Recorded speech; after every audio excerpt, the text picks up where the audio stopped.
मशवरा देता हूं हुकूमत को और वजीर कानून को मशवरा देता हूं कि ना फिरौन की हुकूमत सारी जिंदगी रही, ना नमरूद रहा, ना जाज बिन यूसुफ रहा, ना यजीद रहा।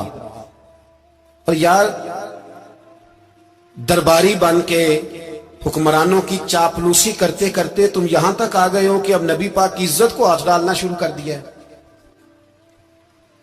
और आप यकीन करें सियासी जमातों का इतना बुरा हाल है कि इनके लीडर के बारे में कोई बात करे तो पागल हो जाते हैं ये एहतजाज कर करके।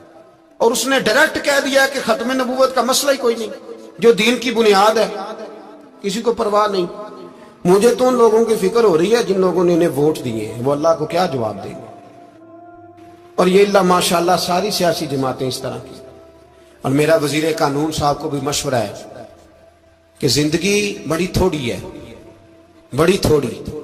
अल्लाह सबको माफ करता है, अपने रसूल के गद्दारों को माफ नहीं करता। और यहां तुम्हारी गाड़ियों पे झंडे लगे हुए हैं, वहां भी तुम्हारे झंडे लगेंगे, पर इसलिए लगेंगे कि ये गद्दार है नामूसे रिसालत के। ये झंडे लगेंगे। शर्म करो और डर जाओ, बस कर दो। तुम्हारे मुंह में अब दांत पूरे नहीं रहे।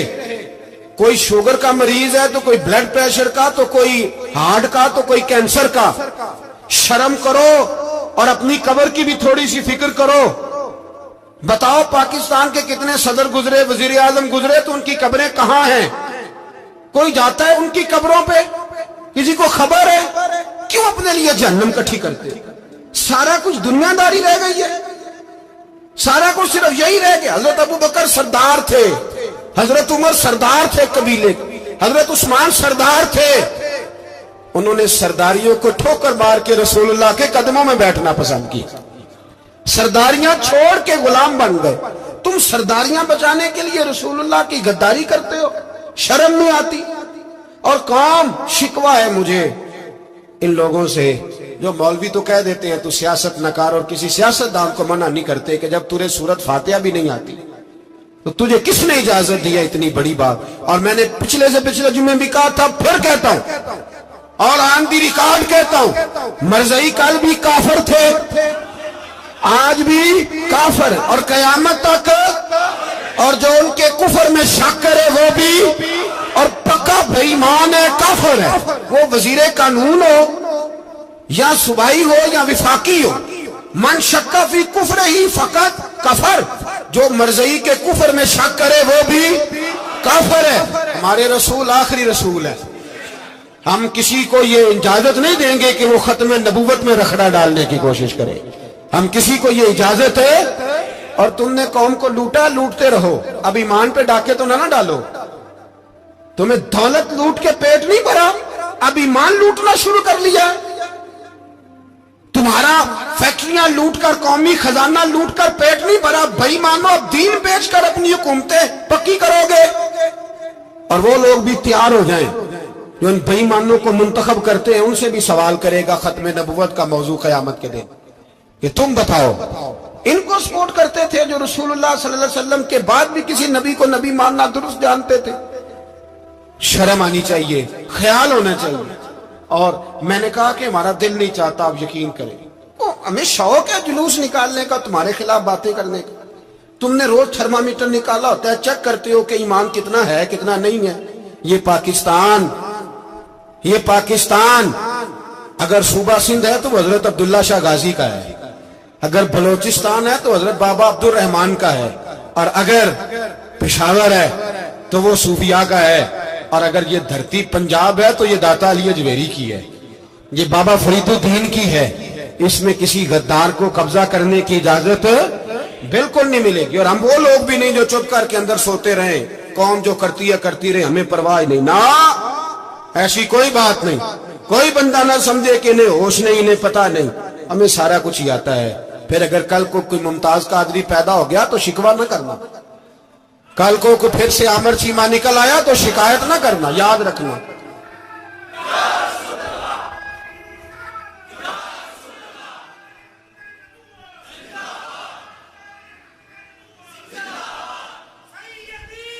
तो मेरे भाई खोल के बोल, या नबी रसूल के बोल। صلی اللہ۔ تو یہ مشورہ ہے،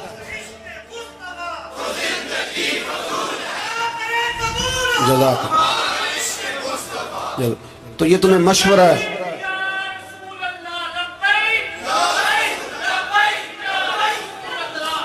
میری بات سنیں، یاد رکھیں، یہ لوگ بعد میں پچھتاتے ہیں، پھر مناظرے کراتے پھرتے ہیں اس نے صحیح کیا کہ غلط کیا، پھر انہیں ہوش آتی ہے بعد میں، پھر ان کے ہواری نکل کے میدانوں میں دلیلیں دیتے ہیں۔ اس لیے ہمارا مشورہ ہے انہیں کہ یہ اپنی حد میں رہیں، اور جو کام تمہارے ذمہ، میں نے کہا نا تم نے بڑا لوٹا، یہ قوم روز تمہیں موقع دیتی ہے لوٹنے کا، یہ موقع دیتی ہے، تو تم نے دولت لوٹ کے پیٹ نہیں بھرے، اب ایمان لوٹنے کے چکر میں آ گئے ہو۔ یاد رکھو، مسلمان گناہگار ہیں، غدار نہیں ہیں۔ تمہیں دولت لوٹنے کا تو شاید موقع مل گیا ہے، پر ایمان لوٹنے کا موقع نہیں ملے گا، تو اس لیے اس کو لگام دو۔ اور ویسے بھی کتا جو پالتو ہوتا ہے نا، اس کو گھر کے اندر سنگلی سے باندھ کے رکھنا چاہیے۔ یہ تمہارے بوٹ چاٹتے ہیں، بھونکتے ہیں تمہارے حق میں، وزارتیں لیتے ہیں، ہم نے تو کوئی وزارت نہیں لی تم سے، اور نہ ہمیں شوق ہے اس لیے کہ ممبری کیا کرنی ہے جس کو ممبر رسول عطا کر دیا جائے، اس نے کیا کرنی ہے یہ ممبریاں، اس کو پکا ممبر رسول دے دیا جائے، تو اس لیے اس سے باہر آؤ۔ میں نے کہا بڑے بڑے نمرود، فرعون، قارون دفن ہے، تمہارا بھی نام تک نہیں ہوگا، بالکل نام نہیں ہوگا۔ اس لیے ہمارا مشورہ، اور آپ لوگ بھی آئے نا یہ اگلے سال، تو ان کو کھڑا کر کے پوچھ لینا، اسلامی جمہوریہ پاکستان کا تم نے MP بننا ہے، پہلا کلمہ ہی صحیح سنا دو، چلو خدا کا واسطہ یہی بتا دو کہ تمہیں نماز بھی ڈھب سے آتی ہے کہ نہیں، اور آپ کی موج ہے، آپ بٹھا لیتے ہیں سر پہ، کیا کرے، سمجھانے والے مفت گناہگار ہو گئے اور بہکانے والے سب تمہارے یار ہو گئے۔ اس لیے یہ چھیڑتے ہیں جان بوجھ کے، اور پھر جب کوئی ممتاز قادری علیہ رحمہ پیدا ہوتے ہیں پھر انہیں دشواری ہوتی ہے، پھر ان کا جینا مشکل ہو جاتا ہے، یہ موقع دیتے ہیں، پتہ نہیں کس کے ایجنڈے پہ عمل کر رہے ہیں۔ میرا سوال یہ ہے، میں نے پچھلے جمعے پھر میرا سوال ہے کہ میں پوچھتا ہوں اس آدمی کو ضرورت کیا ہے ختم نبوت پر بات کرنے، جب امت مسلمہ کے متفقہ فیصلہ ہے کہ مرزائی کافر، اسمبلی نے بل پاس کر دیا کہ مرزائی ان کو اقلیت قرار دے دیا، اور جب سے وہ اقلیت بنے نہ ہم نے ان کی عبادت گاہ جلائی، نہ ہم نے ان کو قبروں سے نکالا، نہ ہم نے، بس ٹھیک ہے جیسے عیسائی رہتے ہیں، یہودی سے کس ملک میں رہتے ہیں وہ بھی رہے، اقلیت بن کرے، کوئی پر تم انہیں کھینچ کے کیوں قریب کرتے ہو؟ تمہارا کیا جرانہ ہے ان کے ساتھ؟ بتاؤ تو صحیح۔ ان لوگوں سے ان کو چاہیے اپنے منہ میں لگام ڈالیں، اور اگر نہیں ڈالیں گے پھر انشاءاللہ ڈالی جائے گی۔